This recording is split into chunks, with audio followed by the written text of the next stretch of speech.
Selamat pagi sahabat-sahabat Rani. Pada hari ini, Senin 13 April 2026, kita masuki pekan kedua Paskah di tahun A, liturgi Gereja Katolik. Kita kembali disapa, dibimbing untuk mengenal Tuhan kita Yesus Kristus melalui Injil Yohanes bab 3 ayat 1 sampai dengan ayat 8. Marilah kita mendengarkan secara bersama-sama. Ada seorang Farisi yang bernama Nikodemus. Ia seorang pemimpin agama Yahudi. Ia datang kepada Yesus pada waktu malam dan berkata, "Rabi, kami tahu bahwa engkau datang sebagai guru yang diutus Allah, sebab tidak ada seorang pun yang dapat mengadakan tanda-tanda yang engkau adakan itu jika Allah tidak menyertainya."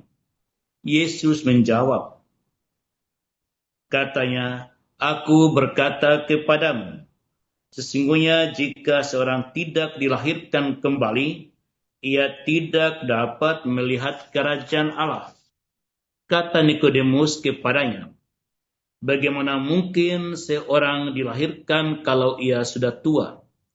Dapatkah ia masuk kembali ke dalam rahim ibunya dan dilahirkan lagi?"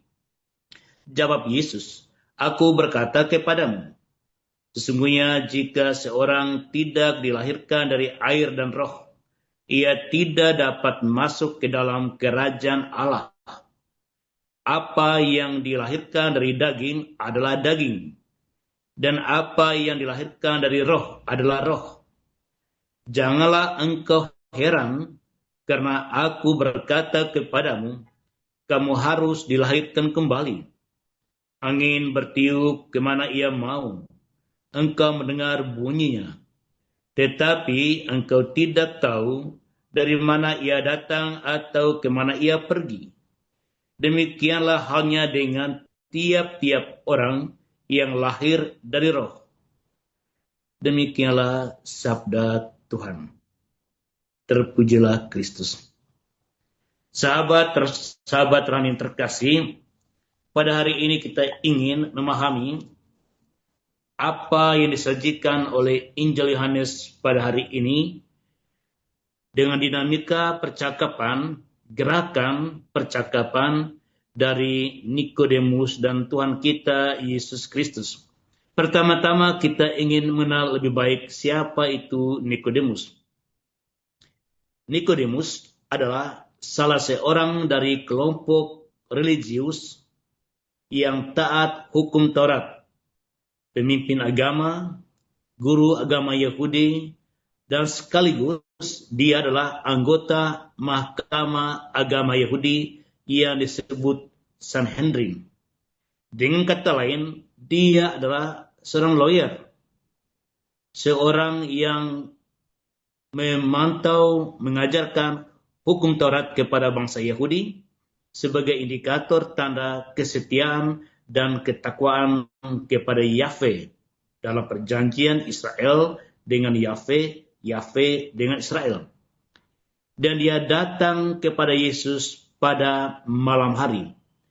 Ada dua alasan yang ditemukan mengapa dia datang pada malam hari. Yang pertama, dia telah mengalami kekaguman pada figur Yesus Kristus. Tetapi dia takut datang pada siang hari, nanti ketahuan teman-temannya dari Mahkamah Agama Sanhedrin atau pemimpin kelompok orang-orang Farisi sebagai simpatisan Yesus Kristus. Maka dia datang diam-diam pada malam hari. Malam hari, apabila direnungkan dalam konteks Injil Yohanes sebagai tanda, yaitu kegelapan rohani, belum masuk ke dalam terang. Jadi malam hari bisa juga dimaknai yang pertama sosial, yang kedua secara spiritual atau rohani.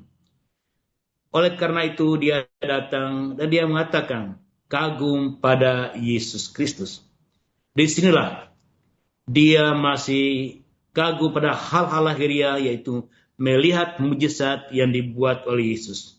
Maka Yesus katakan, Anda mengenal aku, Anda ingin mengalami hidup dalam kerajaan Allah, bukan dengan mengagumi dan percaya hanya pada mujizat-mujizat yang kulakukan. Tetapi Anda harus lahir kembali. Bukan lahir secara jasmani, daging, tetapi lahir dalam urapan Roh Kudus. Lahir dari air. Dan inilah Nikodemus disadarkan hukum yang ia jalankan selama ini tidak menjadi dasar untuk mengalami kelahiran baru masuk ke dalam kerajaan Allah, tetapi hidup di dalam roh yang dianugerahkan oleh Tuhan. Oleh karena itu, sahabat-sahabat rohani yang terkasih, menjadi anak-anak Allah, kita dilahirkan kembali melalui sakramen pembaptisan. Injil Yohanes mengatakan dilahirkan oleh roh dan air. Itu adalah titik awal kita mulai dirangkul masuk ke dalam suatu kehidupan roh Allah itu sendiri. Roh Allah itulah yang jadi sumber transformasi di dalam hati kita untuk terus-menerus dilahirkan sebagai manusia baru. Sahabat-sahabat rohani yang terkasih, Injil ini diletakkan dalam konteks kita merayakan Paskah. Perayaan Paskah telah mengungkapkan secara definitif Yesus adalah Allah. Mujizat tidak lagi berlaku bagi kita untuk beriman, untuk membangun relasi dengan Tuhan kita Yesus Kristus, tapi pribadi Dia yang menjadi sumber kita mengikat, dan ikatan itu adalah Roh Allah itu sendiri.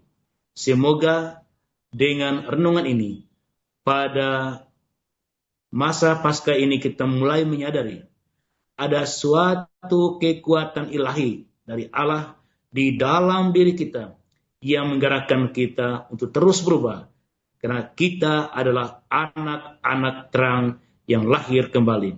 Semoga hal ini menjadi perjalanan batinnya semakin mendalam mengenal Tuhan kita Yesus Kristus. Dengan demikian, marilah bukan pada hal-hal lahiriah, hanya pada mujizat, hanya pada tanda-tanda, oh hari ini aku dapat mujizat, aku beriman, tidak cukup. Tetapi pribadi Yesus yang mengikat kita dengan Roh Kudus, itulah yang lebih mendalam daripada mujizat di dalam kehidupan Anda setiap hari. Semoga Tuhan memberkati kita. Jangan karena doa Anda tidak terjawab, mujizat tidak terjadi, Anda meninggalkan Yesus. Tuhan memberkati kita. Amin. Terima kasih, Pastor Beno.